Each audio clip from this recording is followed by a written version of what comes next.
Friends, good evening. आज हम शाम को ये मैं चैप्टर क्लास 5 का हम चैप्टर 3 शुरू करने वाले हैं। How many squares. इसमें हम स्क्वायर्स के एरिया और उसकी पेरीमीटर के बारे में पढ़ेंगे। ठीक है, ये है चैप्टर हाउ मैनी स्क्वायर्स। मैं इसको चित्र बना के आपको समझाऊंगा।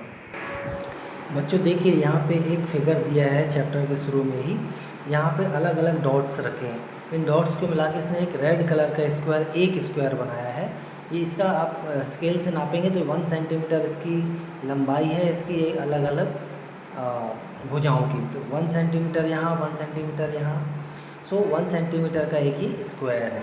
ठीक है, ऐसे ही ये 1 2 3 4 5 6 7 8 ये 12 स्क्वायर्स हैं।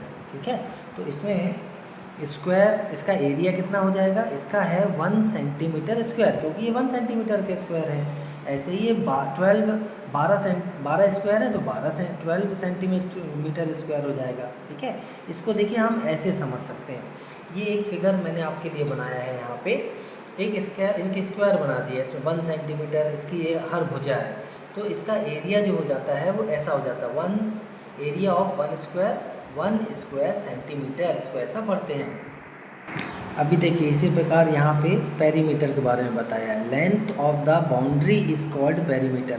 यहाँ पे जो 12 स्क्वायर बने हैं, इसमें यह एक जगह से चल के इसकी पूरी पेरीमीटर में घूम के वापस यहीं आने में इसको एक पेरीमीटर बोलते हैं। ठीक है, ये देखिए मैंने आपके लिए एक फिगर बनाया है। यहाँ पे कोई एक बच्चा है जो ए से चल के बी पे पहुँचा, बी से सी में, सी से डी में और डी से वापस ए में आ गया। तो इसमें इसके लिए जितना वो चला ए से चल के वापस ए में आने तक, उसको उसकी पेरीमीटर बोलते हैं। ठीक है, अभी देखिए आगे क्या किया है। यहाँ पे एक अलग अलग स्टाम्प दिया है ताकि आपको एरिया बता सके कि एक स्टाम्प का एरिया कितना है। इसके कुछ क्वेश्चंस हैं। ठीक है, कुछ बड़ी स्टाम्प हैं, कुछ छोटी स्टाम्प्स हैं। तो जैसे देखिए, how many square of 1 centimetre side does stamp A cover. A में देखिए टोटल यहाँ पे आप स्क्वायर को काउंट करेंगे तो ये 18 है, मतलब इसका एरिया 18 स्क्वायर सेंटीमीटर है। ठीक है, और स्टाम्प बी का पूछ रहा है, तो स्टाम्प बी कहाँ पर है? ये है स्टाम्प बी। स्टाम्प बी का जो एरिया है, इसमें टोटल कितने स्क्वायर्स हैं? 8, तो 8 स्क्वायर सेंटीमीटर है ना। ऐसे ही क्वेश्चन बी में क्या पूछ रहा है? Which stamp has the biggest area? So it is stamp A. Stamp A का सबसे बड़ा एरिया है। ठीक है, ये स्टाम्प ए जो है सबसे बड़ा एरिया है, कितना? 18 सेंटीमीटर, 18 स्क्वायर सेंटीमीटर, क्योंकि इसमें 18 स्क्वायर्स हैं।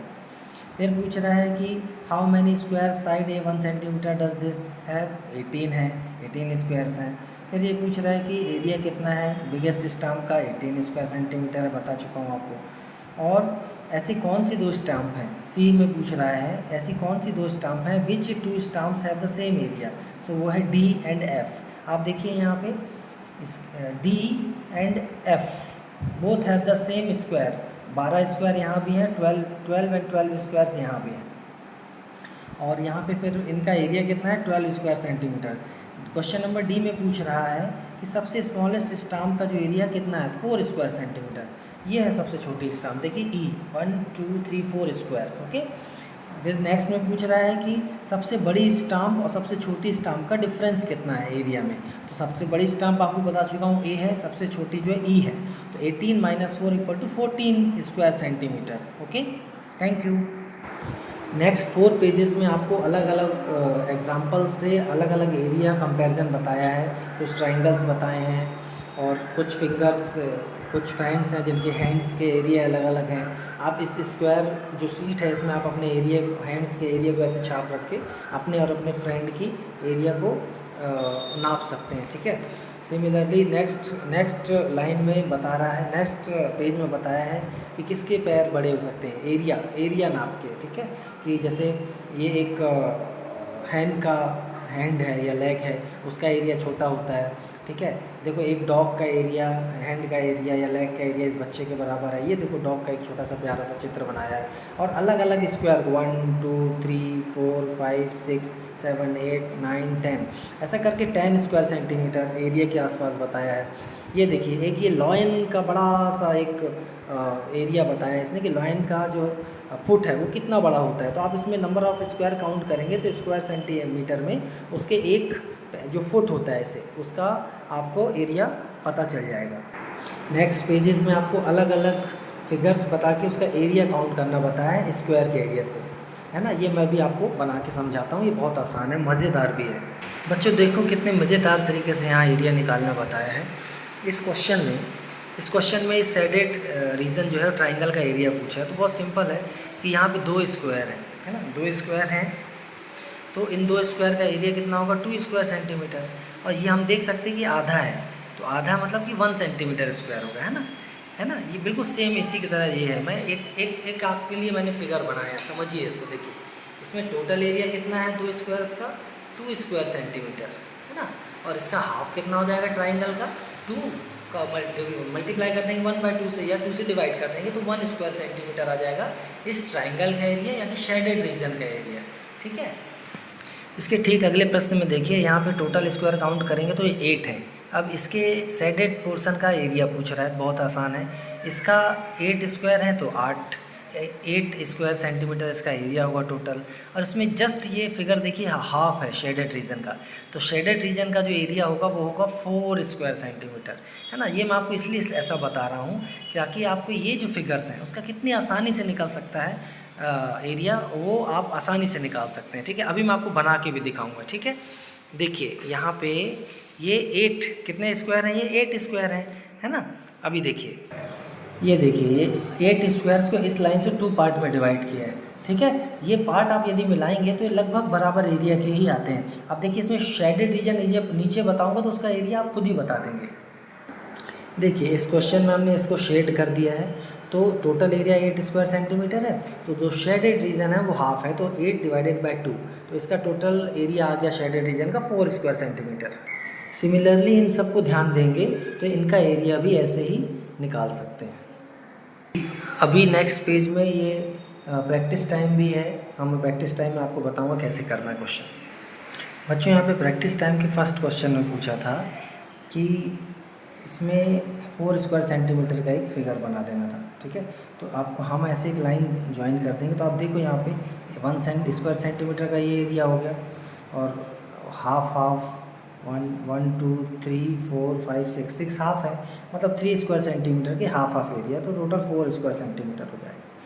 सिमिलरली क्वेश्चन नंबर 2 में ये बोल रहा है कि ऐसा फिगर बनाना है, ऐसे लाइन ज्वाइन करना है कि 2 स्क्वायर सेंटीमीटर से कम एरिया है। तो देखिए हमने ये ज्वाइन कर दिया, तो ये 2 स्क्वायर सेंटीमीटर से कम के एरिया का एक रेक्टेंगल बन गया है यहाँ पे। ठीक है, क्वाड्रिलेटरल।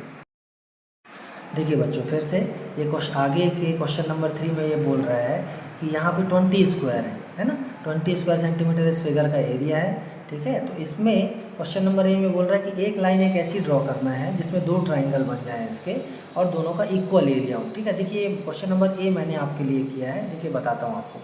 ठीक है, ये देखिए, है ना, ए में देखिए टोटल 20 स्क्वायर है, 10 ऊपर 10 नीचे, तो इसका टोटल एरिया होगा 20 स्क्वायर सेंटीमीटर।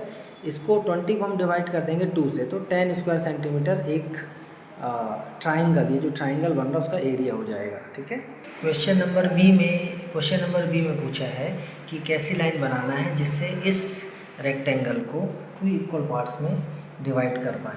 ठीक है, तो ये मैंने आपके लिए बनाया है, देखिए कि क्वेश्चन नंबर बी बनाया है।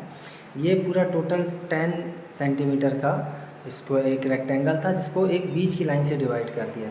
तो एक रेक्टेंगल ये शेडेड पोर्शन ऐसा बनाया है, दूसरा ये विदाउट शेड का है, तो ये भी 10 स्क्वायर सेंटीमीटर हो गया, ये भी 10 स्क्वायर सेंटीमीटर हो गया, 2 इक्वल पार्ट्स में डिवाइड हो गया। ठीक है, क्वेश्चन नंबर सी में बोल रहा है कि हमको एक 2 स्ट्रेट लाइन ऐसी बनाना है इस रेक्टेंगल में जिसमें एक रेक्टेंगल बन जाए और 2 इक्वल ट्राइंगल्स बन जाए। ठीक है, ये भी आपको बताता हूँ मैं। देखिए यहाँ पर मैंने इस टोटल जो 20 स्क्वायर्स थे उनको मैंने 10 पार्ट्स में डिवाइड कर लिया, 10 पार्ट्स यहाँ खाली छोड़े, तो ये जो 10 स्क्वायर बचते हैं ये एक रेक्टेंगल बना देते हैं। ठीक है, अब मैं इसमें आपको एक ऐसा 2 ट्राइंगल बनाऊंगा जिसके एरिया इक्वल होंगे। ये देखिए यहाँ पे 2 ट्राइंगल बन गया, ट्राइंगल 1 ट्राइंगल 2, जिनके एरिया बराबर है। ठीक है, तो ये क्वेश्चन नंबर जो सी था वो भी क्लियर हो गया। अब what is the area of rectangle, तो यहाँ रेक्टेंगल का एरिया कितना है, क्लियर है 10 स्क्वायर सेंटीमीटर, क्योंकि 10 स्क्वायर्स हैं। और यहाँ पर जो ट्राइंगल है इनका एरिया 5 स्क्वायर सेंटीमीटर और 5 है, क्योंकि 10 divided by 5, okay, 10 divided by 2, तो 5। आगे कुछ पजल्स दिए हैं यहाँ पे, ठीक है। इन पजल्स को आप पढ़ेंगे तो ये भी आपको आएंगे। पजल्स 5 स्क्वायर्स है ना, अलग अलग पजल्स। सिमिलरली यहाँ पे कुछ पजल्स दिए हैं, टाइल्स बनाने के लिए कुछ गेम दिए हैं, ठीक है। इसको आप पढ़ेंगे तो ये अलग अलग शेप के आप टाइल्स बना सकते हैं इसका, है ना। कि ये सब लेकिन आएगा उसी प्रकार से जिस प्रकार से हमने अभी यहाँ पे टाइल्स के स्क्वायर्स के एरिया के बारे में पढ़ा था, ठीक है। इसको घर में करके देखिए तो बहुत ही मज़ेदार बनेगा। Thank you, bye. Next chapter हम पढ़ेंगे बाद में।